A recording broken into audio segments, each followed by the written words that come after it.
jual beli langsung pembeli penjual, sedangkan jual beli online iko orangnya ndak ada. Dengan syarat dan ketentuan berlaku hukumnya boleh.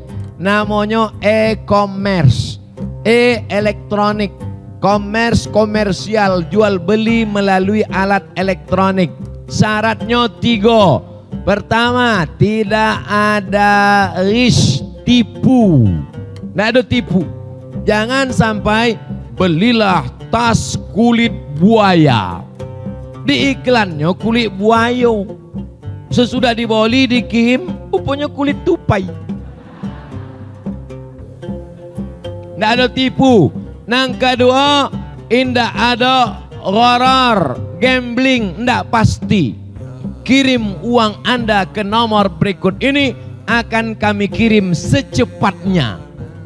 Kapan dikirim Pak? Secepatnya. 6 bulan. Gharar, tidak pasti.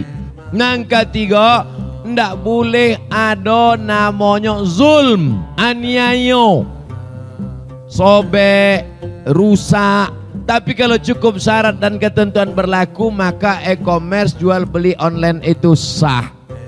Dapatkan tas di kota Anda, tanggal dikirim tanggal sekian, pembayaran sekian. Kalau tidak sesuai, silakan datang ke Air Molek Jalan Jenderal Sudirman di balik Rumah Sakit Ibnu Sina, boleh komplain. Kalau begitu maka hukum jual beli itu sah. Makanya tengok dulu websitenya. Enter. Oke. Haram. Atau seseorang menyatakan ada barang yang fiktif, seperti banyak teman-teman yang transaksi online, nggak ada produknya. Ini barang jualan kami, bukan barang jualannya. Harus jelas. Kita pasang foto, jelas memang barang itu ada sama kita. Nggak boleh menjual barang yang tidak ada sama kita. Bagaimana cara? Nabi SAW melarang menjual produk yang tidak ada atau yang belum jadi milik kita. Sedangkan kalau kita lagi transaksi teman-teman, belum selesai pembayaran cashnya, haram dijual, belum jadi milik kita. Gimana caranya? Baik, jelas, saya jual online, saya beli produknya, lalu ada memang stok saya 1-2 biji, silahkan transaksi setelah itu. Baik, kalau orang order, saya order 10, jelaskan kepada konsumennya, saya akan orderkan dulu, bukan saya punya. Ada nggak barangnya? Ada, siap. Padahal belum ada, nggak bisa. Jujur apa adanya.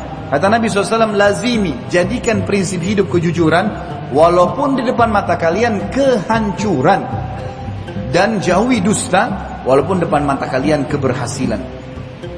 Teman-teman sekalian, kejujuran hanya akan mendatangkan kebaikan. Kalaupun kita buat salah, kita jujur teman-teman sekalian pada saat itu, clear permasalahannya. Iya, saya salah, saya minta maaf, selesai. Memang betul berat, tapi selesai kan. Kalau orang dusta, nggak selesai. Setiap ditanya akan selalu kita ulangi kedustaan tersebut. Dosa numpuk, hukumannya juga akan menumpuk. Dia mengatakan di sini dikatakan oleh penulis, ada kalanya barang itu fiktif, tidak nyata dalam kotak atau kantong. Pembeli menaruh tangannya di atasnya seraya berkata, aku beli. Kemudian dia mengatakan, aku jual. Ini adalah riba dan jual beli hutang yang diharamkan berdasarkan Al-Quran dan Sunnah. Serta ini adalah perang kepada Allah dan Rasulnya. Siasat ini tidak menambah perkara tersebut kecuali semakin buruk dan dosa yang nyata. Contoh. Assalamualaikum Ustaz. Waalaikumsalam warahmatullahi wabarakatuh. Afwan, saya izin bertanya. Dalam transaksi jual beli online seringkali terdapat promo cashback berupa poin atau uang digital. Lalu hasil dari cashback yang kita dapatkan tersebut dibelanjakan barang lagi. Apakah dalam transaksi tersebut mengandung unsur riba?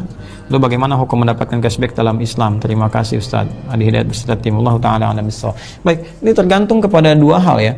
Apakah ini dimaksudkan masih dalam konteks transaksi jual belinya, ataukah dimaksudkan hadiah? Ya, kalau hadiah dia tidak akan diikat dengan kaitan-kaitan dengan pembelanjaan barang yang lain lagi. Dalam konteks yang seperti ini misalnya, saya seringkali kalau lihat proses belanja kan di tempat belanja tertentu lah, baik di mall atau tempat yang lain, itu kan suka ada cashback dalam bentuk balik uang. Ya, saya belum ke poin dulu ya, balik uang misalnya. Ya taruhlah kalau beli 1 juta cashback misalnya 50.000 kan, tapi dia nggak bisa diambil. Dia untuk dibeli barang lagi. Ini Pak, dengan barang ini tinggal bayar sekian lagi. Itu ada gharar di sana hukumnya.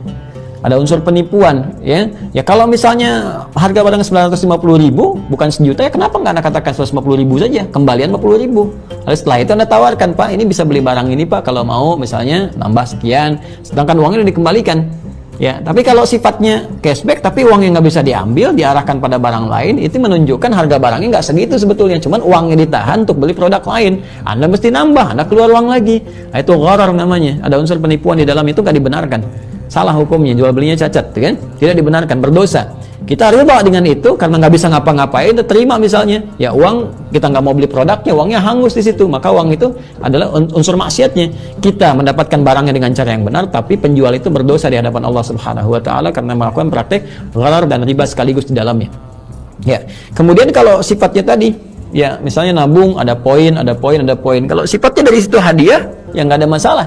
Ya, bukan dalam arti misalnya mengelabui nilai harga. Ya, misalnya harganya tetap dia 950.000, cuman ketika kita misalnya dapatkan itu ada bonus nih, bonusnya kupon misalnya, kan?